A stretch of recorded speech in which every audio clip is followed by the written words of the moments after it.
The Voyage is often considered the best wooden roller coaster in the world. When you walk up to this Gravity Group wooden coaster, it looks absolutely ginormous. You walk under the brake run when you're headed to the Thanksgiving section of Holiday World, and it's the closest ride to the entrance of the Thanksgiving land, so it makes perfect sense to ride it first.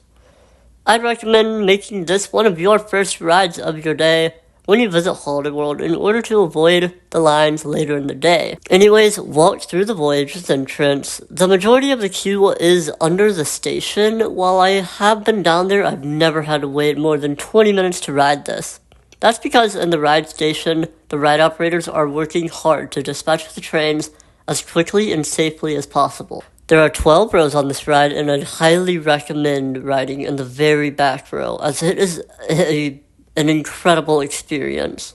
Board your row, and there are loose article bins, so you don't need to worry about renting a locker to ride. Buckle your seatbelt and pull down on the lap bar.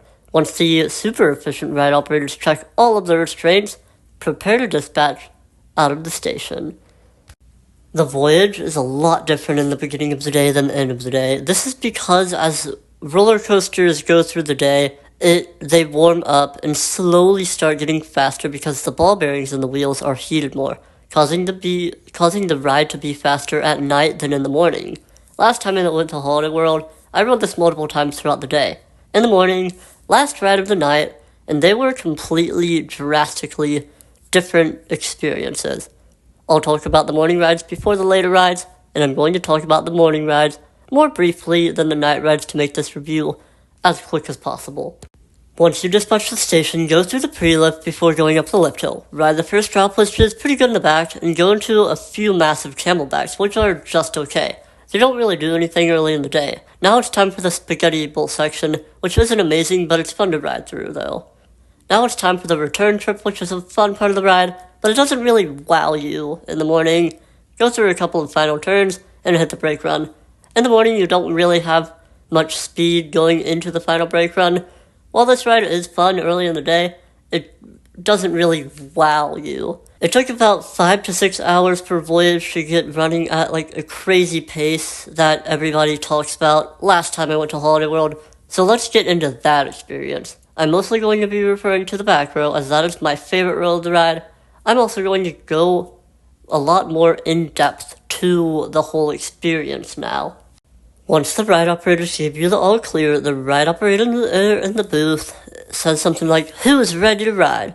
The whole train goes absolutely wild, and the restraint checkers hype the riders up as they exit the station and start the ride course.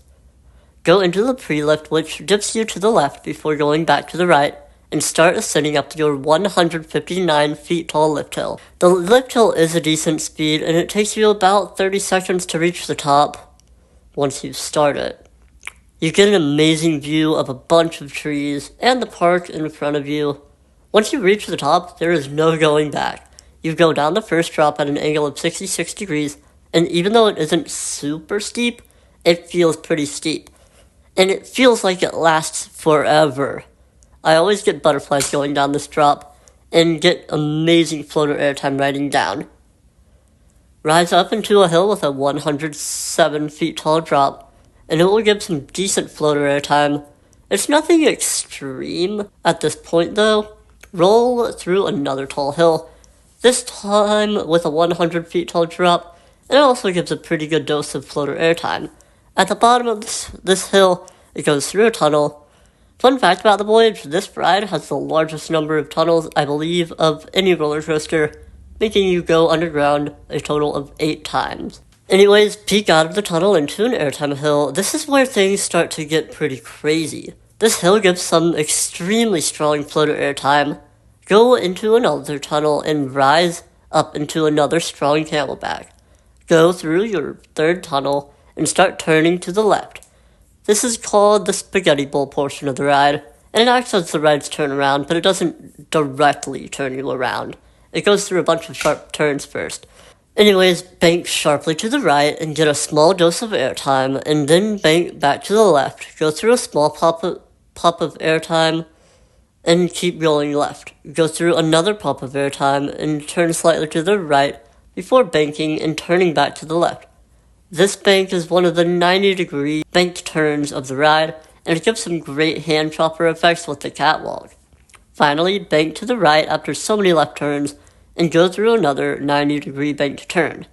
Get a small pop of airtime, and go back to the left just a bit, and roll down a drop into a tunnel. Rise up out of the tunnel and into the mid-course brake run of the ride. The spaghetti bowl portion of this ride is incredible, tossing you around left and right, and it sharply banks you. Even though you're right next to the ground on the mid-course, you are still able to pick up a lot of speed to make it back to the station. And that's because the Voyage actually sits on a hill, and you're about 70 feet higher than the station at this point.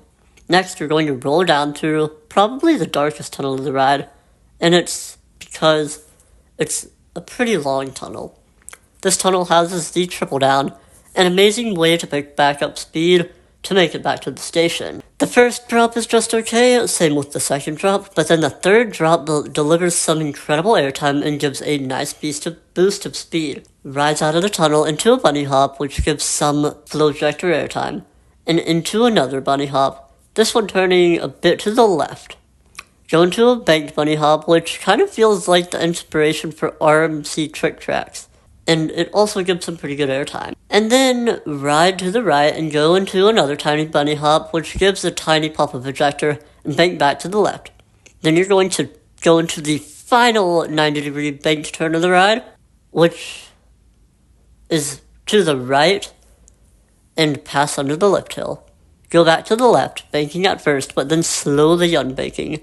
So you start getting thrown to the right, pass over the lift hill, and bank to the right, and then go through another tunnel, which passes right by the underground queue line, which makes it super loud in the queue for a few seconds. Rise out of the tunnel, turning to the right before violently banking back to the left, and go through the final tunnel of the ride.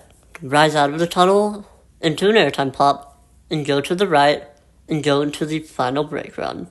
That about concludes your 6,442 feet long experience on the Voyage at Holiday World. But we're not done talking about this ride yet. I've ridden a lot of roller coasters, 93 to be exact, and out of all of them, this is the only one to leave me out of breath by the final brake run. This ride has a bite to it, being a wooden coaster, and the insane airtime and crazy laterals of the ride, and the length of the ride, makes you, literally have to take a breather in between rides. This ride is pretty smooth, but it does give the classic wooden coaster rattle, which really adds to the insanity of the already crazy ride. The ride is also surrounded by trees, so at night, you cannot see where you're going at all, so it makes it much better. And because the ride is super warmed up, you absolutely fly through the crazy layout. Like I said, it isn't anything crazy in the morning, but then in the evening and at night, it is absolutely insane. During the morning, I'd even say that the Legend is better. However, the insane night rides I've gotten boosts this up to my number one coaster that I've ever ridden. The ride is relentless and might even be too much for some people. At night, my sister said she'd give it a few rides, and she was only able to handle one before it was too much for her. If there is one thing I'd change about the Voyage, it is definitely the trains. The ride used to run with 3 7-car trains, but now it runs with 2 6-car trains, which reduces capacity and cuts off the last 2 rows, which probably would have been absolutely nuts. So I wish I could have experienced the 7th car. But that's about the only negative with Voyage. The ride is still absolutely relentless and does not give you a break from the first drop to the final brake run. I'd highly recommend giving you this a shot if you ever make it to Holiday World, and I'd definitely, so highly recommend riding it at night, or at least toward the end of the day, if you're able to. I could talk about this ride all day, but I don't want to bore you with all this information, so that's going to wrap up this review. I hope you have a great day.